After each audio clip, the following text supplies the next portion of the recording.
بسم اللہ الرحمن الرحیم۔ السلام علیکم عزیز طلبہ ساتھیوں، آج سے پچھلے گزشتہ لیکچر میں ہم نے سوال نمبر 1، سوال نمبر 2 اور سوال نمبر 1 اور سوال نمبر 2 مکمل کر لیے تھے۔ اب عبارت نمبر 1، عبارت نمبر 2 اور عبارت نمبر 3 کی طرف ہم چل رہے ہیں۔ سورہ انفال کا پہلا رکوع اور عبارت نمبر 1 ہے فاتقوا اللہ واصلحوا ذات بینکم۔ ترجمہ ہے پس اللہ سے ڈرو اور آپس میں صلح اختیار کرو۔ اس آیت کا مفہوم اس آیت کا یہ سمجھ لیں کہ اللہ تعالیٰ اس آیت میں مسلمانوں کو یہ حکم دے رہا ہے کہ مال غنیمت کی وجہ سے آپس کے معاملات خراب نہ کرو، تعلقات خراب نہ کرو، اختلافات نہ رکھو اور صلح اختیار کرو۔ فاتقوا اللہ، اللہ سے ڈرتے رہو، یعنی اللہ سے ڈرو اور دنیا کے لیے اپنے معاملات خراب نہ کرو۔ اور اس کا پس منظر کیا ہے؟ عرب کا سابقہ دستور یہ تھا کہ مال غنیمت کے موقع پر جس کے ہاتھ میں جتنا مال آ جائے وہ اس کو اپنا ہی حصہ تصور کرتا تھا۔ صحابہ کرام کا اختلاف، صحابہ کرام رضوان اللہ تعالی علیہم اجمعین جب جنگ بدر کے موقع پہ مال غنیمت لینے کے لیے گئے تو ان کا آپس میں عرب کے اسی سابقہ دستور کی وجہ سے کچھ اختلاف برپا ہو گیا۔ ان میں یہ اختلاف ہوا کہ جس کے ہاتھ میں جتنا مال آیا اس نے اسی کو اپنا حصہ تصور کر لیا، لیکن اسلام نے اس کا حکم کچھ اور عطا فرمایا۔ اسلام کا حکم کیا تھا؟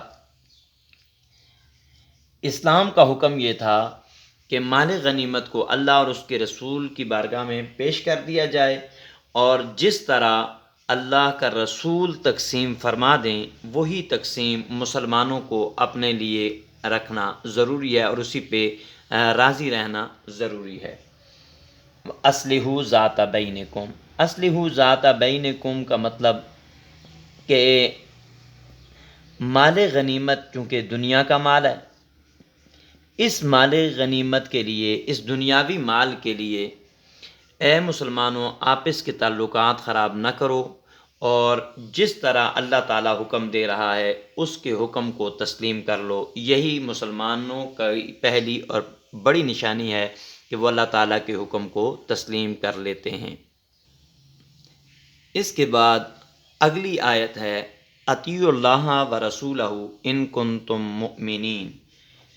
ترجمہ ہے اللہ اور اس کے رسول کی اطاعت کرو، اللہ اور اس کے رسول کی اطاعت کرو اگر تم مومن ہو، اگر تم مومن ہو۔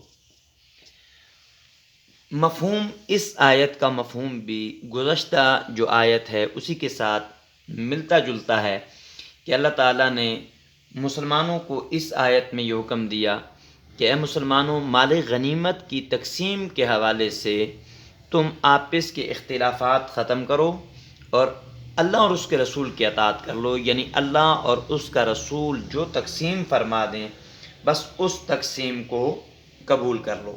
اور اس میں بھی اگلی ہیڈنگ وہی مومنوں کا اختلاف، یعنی جنگ بدر کے اندر مومنوں میں مال غنیمت کی تقسیم میں کچھ اختلاف برپا ہو گیا تھا اور جس کے ہاتھ میں جتنا مال آیا اسی کو اس کا اپنا حصہ تصور کیا۔ تو اس آیت میں اللہ تعالیٰ نے اس اختلاف کو ختم کرنے کے لیے اللہ تعالیٰ نے حکم کیا ارشاد فرمایا؟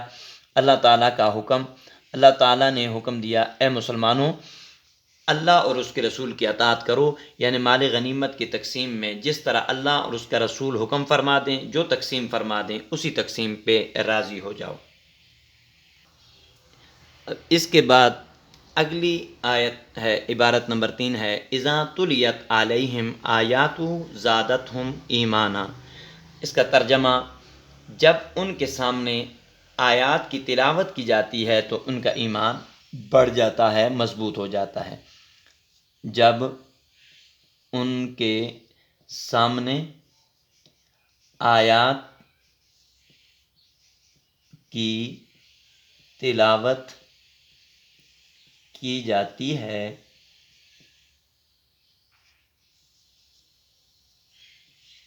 تو ان کا ایمان مضبوط ہوتا ہے۔ مفہوم: اس آیت میں اللہ تعالی مومن کی ایک خاص صفت کا ذکر فرما رہے ہیں کہ مومن کی جہاں پہ اور بہت ساری نشانیاں اللہ تعالیٰ نے بیان فرمائیں، وہیں اس آیت میں اللہ تعالیٰ نے مومن کی ایک صفت بیان فرمائی ہے کہ وہ آیات کی تلاوت سن کر اس کا ایمان مضبوط ہوتا ہے۔ اب سچے مومن کی ایک بہترین نشانی کیا ہے؟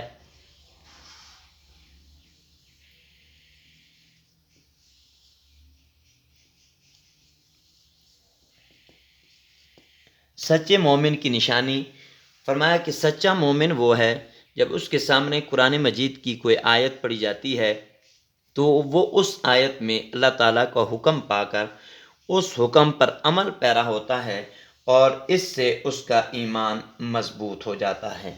اور جو لوگ یہ کام کر لیں، یعنی جن لوگوں میں یہ نشانی پائی جائے تو ان کے ساتھ اللہ تعالیٰ اجر کا وعدہ فرماتا ہے۔ ان کے ساتھ اجر کا کون سا وعدہ ہے؟ اللہ تعالیٰ نے فرمایا ان کے ساتھ اجر کا یہ وعدہ ہے کہ اللہ تعالیٰ فرماتا ہے ان کے لیے بخشش کا وعدہ بھی ہے، ان کے لیے اللہ کے ہاں درجات کا وعدہ بھی ہے، اور ان کے لیے عزت والی روزی کا وعدہ بھی ہے۔